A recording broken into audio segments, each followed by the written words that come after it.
नमस्कार। पौड़ी पुलिस ने Daloni urban multi state credit and thrift cooperative society यानी एलयूसीसी के प्रबंधक समेत 5 लोगों के खिलाफ मुकदमा दर्ज किया है। ये मुकदमा निवेशकों से धोखाधड़ी के मामले में दर्ज किया गया है। पुलिस ने सोसाइटी की एक एजेंट की शिकायत पर 5 लोगों के खिलाफ मामला दर्ज किया है, जिसमें आरोप लगाया गया था सोसाइटी ने 150 निवेशकों से लगभग 2 करोड़ रुपए की धोखाधड़ी की है। बता दें, ललितपुर, टीकमगढ़, लखनऊ, बाराबंकी तमाम जगह पर निवेशक परेशान है और ईडी के बाद तमाम कार्रवाइयां आगे चल रही हैं। समीर अग्रवाल इनामी 50,000 का भी पड़ताल के बाद भी गिरफ्तारी नहीं हो पाई। सोसाइटी ने किस तरह से निवेशकों को ठगा, फर्जीवाड़े में कौन कौन शामिल है, पुलिस निवेशकों से जानकारी जुटा रही है ताकि ठगे गए पैसों की सही स्थिति का पता लगाया जा सके। या उन निवेशकों के लिए बड़ा झटका है जिन्होंने अपनी मेहनत की कमाई इन सोसाइटी में जमा की थी। पुलिस जल्दी आरोपियों से पूछताछ पौड़ी में करके आगे वैधानिक कार्रवाई करेगी, लेकिन हम बता दें इसका सरगना समीर अग्रवाल फरार है और तमाम चीजें निवेशक लगातार झटके पर झटके खाते जा रहे हैं। और यहाँ पर कृषि मंत्रालय ने भी 27 जनवरी को नोटिस जारी करके बताया है कि अगर 15 दिन में तथ्यपूर्ण जवाब नहीं दिया गया तो सोसाइटी के ऊपर कार्रवाई करके इसके समापन की कार्रवाई आगे की जाएगी। इस बीच सबसे बड़ा सवाल उठता है फिर निवेशकों को पैसा कैसे मिलेगा। आगे जो आधिकारिक जानकारी होगी आपको हम बताएंगे, लेकिन पौड़ी में कार्यालय के एजेंट बसंती देवी ने कोतवाली पौड़ी में तहरीर दी, जिसमें उन्होंने स्वयं के भी निवेशक होने की बात कही है, यानी खुद पीड़ित। तहरीर में उन्होंने बताया उनके 150 निवेशकों ने RD/FD के रूप में करीब 2 करोड़ रुपए का निवेश किया। इस नए मामले के सामने आने के बाद पुलिस ने सोसाइटी के प्रबंधक समेत 5 आरोपियों पर मुकदमा दर्ज कर जांच शुरू कर दी है। पुलिस अब यह जांच कर रही है कि सोसाइटी ने किस तरीके से निवेशकों को ठगा और कितनी संख्या है, फर्जीवाड़े के कौन कौन शिकार हुए, कौन कौन फर्जीवाड़ा करने वाले हैं। आरोपियों से पूछताछ कर आगे वैधानिक कार्रवाई की भी चीजें बढ़ने की जानकारी मिल रही है।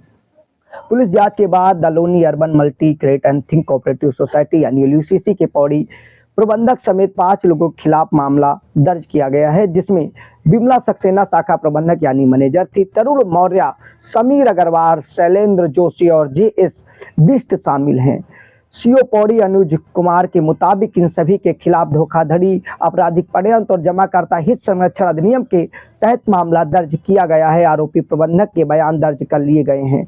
पुलिस ने सोसाइटी के पौड़ी दफ्तर के निवेशकों की संख्या और कुल जमा धनराशि का ब्यौरा तलब करने के लिए भी नोटिस जारी किया है। और बता दें कि एलयूसीसी के ऊपर कई गंभीर आरोप, तमाम चीजें लगी, यूपी हो, MP हो, हरियाणा में अलग अलग सोसाइटी। एलयूसीसी में सबसे पहली बात ऑप्शन 1 स्वामी विवेकानंद, LJCC और होमन सोसाइटी तमाम नाम से सागा ग्रुप की इन कंपनियों में समीर अग्रवाल और सुरेश तलपड़े, परिचित और तमाम लोगों ने जो खेल किया है, इस खेल में फर्जी ATM लगाने, मनी लॉन्ड्रिंग, गलत तरीके से निवेश लेने और जिन्हें चिटफंड की मान्यता यानी कि लाइसेंस ना होने के बावजूद और तमाम नियमों को तार करने के बाद उल्लंघन के तमाम मामले में पुलिस ने अलग अलग 22 लोगों को अब तक गिरफ्तार किया है।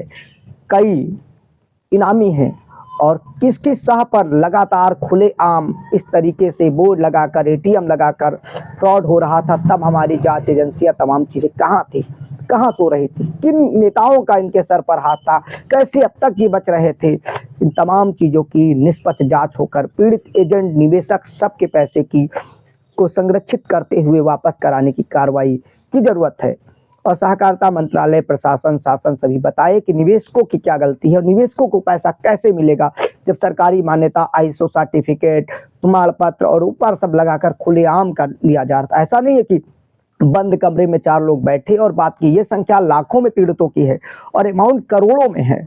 आखिर कब किस तरीके से मिलेगा, विशाल की रिपोर्ट में जब वेरीफाई जानकारी होगी फिर हम आपके सामने लाते रहेंगे। इसलिए चैनल को लाइक से सब्सक्राइब करें, क्योंकि वेरीफाई होने के बाद हम थोड़ा देर से लाएंगे, लेकिन सब चीज़ को स्पष्ट करके सहकारिता मंत्रालय का वो पत्र भी देख लीजिए, समझ लीजिए।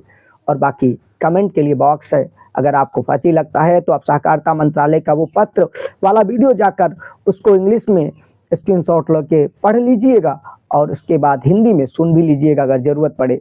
बाकी आप समझदार हैं, आज की नेट मीडिया के युग में आप थोड़ा सर्च करेंगे बहुत कुछ मिलेगा। बाकी जय हिंद।